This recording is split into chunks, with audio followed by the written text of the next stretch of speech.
আজ আবার ফুচকা নিয়ে বসেছি। কি দারুণ, এইরকম বড় বড় ফুচকা খাবো। তোমরা খাবে? চলে আসো।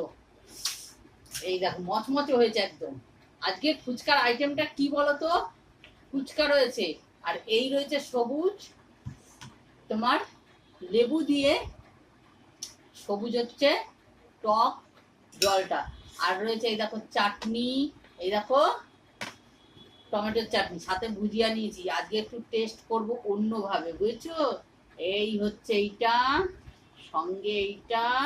আজকে না ভাবছি মেয়েটা যদি খেতে না আসে কোনো প্রবলেম নেই, ভুজিয়া সাথে একটু টক জলও দি বলি। হ্যাঁ,